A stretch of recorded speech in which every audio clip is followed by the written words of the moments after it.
أنتي بيتلهم مدري إفراتا كم نجستات يهودا أيتنسني حزب إسرائيل زواسيوم كباخي كمتسيو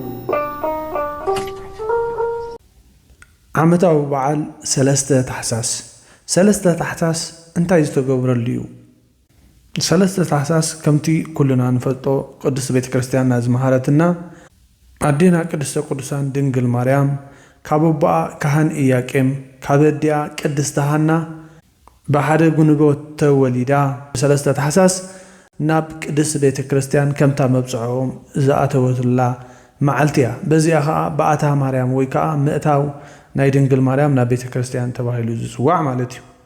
ስለዚ ካብቲ 33 ዓበይቲ በዓላት ናይ ድንግል ማርያም ሓደ ስለ ዝኾነ ሳብ መፈጸምታ ምሳና ክጸንሑ ብኽብሪ ዕድመኩም። በስመ አብ ወወልድ ወመንፈስ ቅዱስ አሃዱ አምላክ።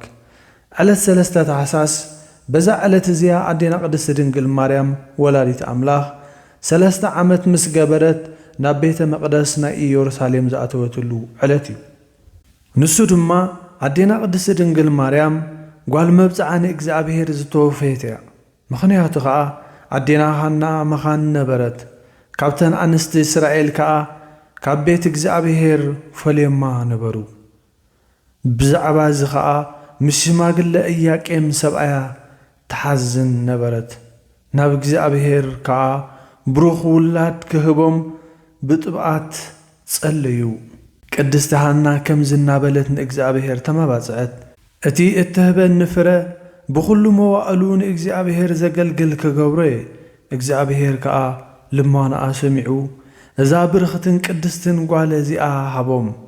ቅድስት ሃና ንእግዝእትነ ማርያም ምስ ወለደታ ኣብ ገዝኣ 3 ዓመት ኣዕበየታ። ድሕሪዚ ምስ ደናግል ክትነብር ናብ ቤት እግዚአብሔር ወሰደታ።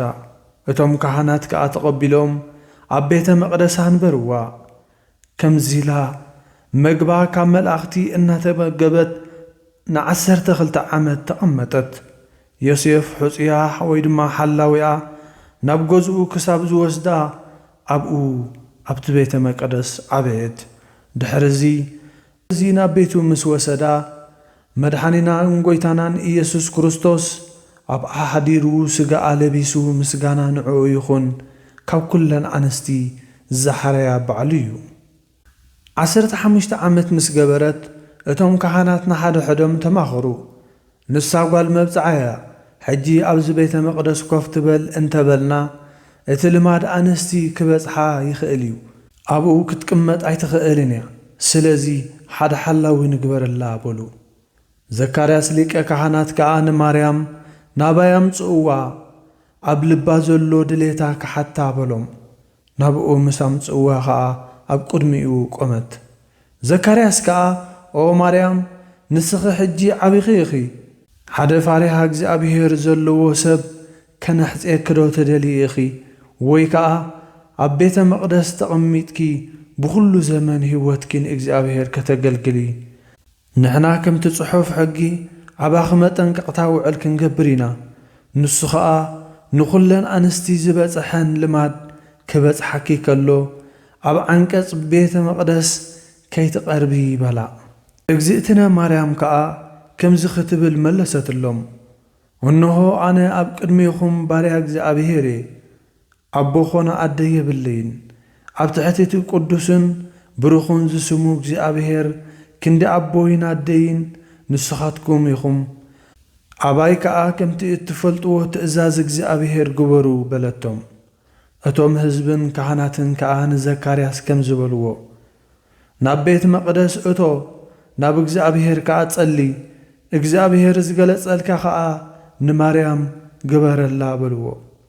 ዘካርያስ ከዓ ልብሱ ክህነቱ ለቢሱ ናብ ቤተ መቕደስ ኣተወ። ብዛዕባ እግዝእትነ ማርያም ክገብሮ ዘለዎ ድማ ናብ እግዚአብሔር ጸለየ።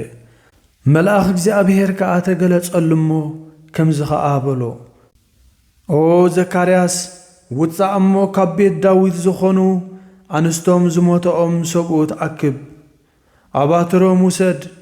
ኣብቲ ኣባትሮም ከዓ ስማቶም ጸሓፍ። ኣብ ቤተ መቕደስ ኣእቲኻ ከዓ ኣብ ልዕሊ ኣባትሮም ሙሉእ ለይቲ ጸሎት ግበር ካብኡ ንነብሲ ወከፎም ኣባትሮም ሃቦም እግዚኣብሔር ኣምላኽ ኣብ በትሪ እቲ ምልክት ዘረኣየካ ንሱ ንማርያም ክቕበላን ክሕልዋን ዝግብኦ እዩ በሎ። ዘካርያስ ከኣ ወፂኡ ነቶም ማሕበር ከምቲ መልኣኽ እግዚኣብሔር ዝገለጸሉ ነገሮም። ሽዑ ናብ ኩሉ ምድሪ እስራኤል ዘይሩ ኣዋጅ ዝነግር ሰደደ። ካብ ቤት ዳዊት ንዝኾኑ ጎበዝ ይኹን ሽማግለ ሰበይቱ ዝሞተቶ ናብ ኢየሩሳሌም ኣብ ቤተ መቕደስ ኣምላኽ ይምጻእ በለ። ዮሴፍ ጸራቢ ኸዓ እዚ ምስ ሰምዐ ካብ ናዝሬት ተንሲኡ ናብ ኢየሩሳሌም ከደ። ኣብኡ ኸዓ ነቶም ብዙሓት ህዝቢ ዝተኣከቡ ረኸቦም። ዘካርያስ ካህን ከኣ ኣባትሮም ተቐቢሉ ናይ ኩሎም ሰባት ስማቶም ጽሒፉ 1985 ኣባትር ኣብ ቤተ መቕደስ ኣእትዩ ናብ እግዚኣብሔር ጸለየ። እቶም ህዝቢ ድማ ብኣፍኣ ቤተ መቕደስ ኮይኖም ምስኡ ጸለዩ። ዘካርያስ ጸሎት ምስ ፈጸመ ነቲ ኣባትር ኣውፂኡ ንነፍሲ ወከፎም በበትሮም ሃቦም። ዮሴፍ ጸራቢ በትሩ ክቕበል ምስ ቀረበ ካብታ በትሩ ከም ጻዕዳ ርግቢ ተገሊጻ ነፊራ ኣብ ርእሱ ዓለበት። እቶም ካህናት ነዚ ምስ ረኣዩ ኣዝዮም ተደነቑ። ንልዑልን ምስጉንን እግዚኣብሔር ከዓ ኣመስገንዎ። ዘካርያስ ካህን ከዓ ንዮሴፍ ንድንግል ማርያም ናብ ቤትካ ውሰዳ ከምቲ መልኣኽ እግዚኣብሔር ዝበሎ ከዓ ሓልዋ ብሎ። ዮሴፍ ከዓ ንእግዝእትነ ማርያም ካብ ኢድ ካህናት ተቐበላ። እግዝእትነ ማርያም ከዓ መልኣኽ እግዚኣብሔር ቅዱስ ገብርኤል መጺኡ ብዛዕባ ጽንስን ልደትን ወዲ እግዚኣብሔር ክሳብ ዘበስራ ምስኡ ነበረት። ጸሎታን በረኸታን ምሳና ይኹን ንዓለመ ዓለም ኣሜን። ከምኡውን በዛ ዕለት እዚኣ 3 ታሕሳስ ንኽቡር መልኣኽ ቅዱስ ፋኑኤል ሊቀ መላእክቲ በዓሉ እያ። በዛ ዕለት እዚኣ ካብ እግዚኣብሔር ናብ እግዝእትነ ማርያም ዝተለኣኸሉ እዩ። ንሳ ናብ ቤተ መቕደስ ኣብ ዝኣተወትሉ ጊዜ ሰማያዊ ሕብስትን ጽዋዕን ተሸኪሙ መጺኡ ዝመገባ ዮሴፍ ሓላዊኣ ክሳብ ዝወስዳ ዝሕልዋ ዝነበረ እዩ። ኣማላድነቱን ተራዳእነቱን ምሳና ይኹን ንዓለመ ዓለም ኣሜን። ክቡራት ተኸታተልትና ናይ 3 ታሕሳስ ዓመታዊ ስንክሳር ናይ ቅድስቲ ድንግል ማርያም ምእታው ናብ ቤተ መቕደስን ን12 ዓመት መናን ጽዋዕን እናብልዐና ስተየ ዝምግባ ዝነበረ ቅዱስ ፋኑኤል ሊቀ መላእክቲ ዓመታዊ ክብረ በዓል እዩ። በረኸቶምን ተራዳእነቶምን ምስ ኩልና ህዝበ ክርስቲያን ይኹን። እዚ መደብ ተፈቲኽሞ ናብ ካልኦት ኣሕዋት ክባጻሕ ሼር፣ ላይክ፣ ሰብስክራይብ እናገበርኩም ደገፍኩም ኣርኢና። ስብሃት ለእግዚአብሔር ወለወላዲቱ ድንግል ወለመስቀሉ ክቡር አሜን። ምንጭ ጽሑፍና ካብ መጽሓፈ ስንክሳር ትግርኛ ዜና ቅዱሳን እዩ። ኣንቲ ቤተልሔም ምድሪ ኤፍራታ ካብ ነገሥታት ይሁዳ ኣይትንእስን ኢኺ። ንህዝበ እስራኤል ዝጓስዮም ካባኺ ክመጽእ እዩ።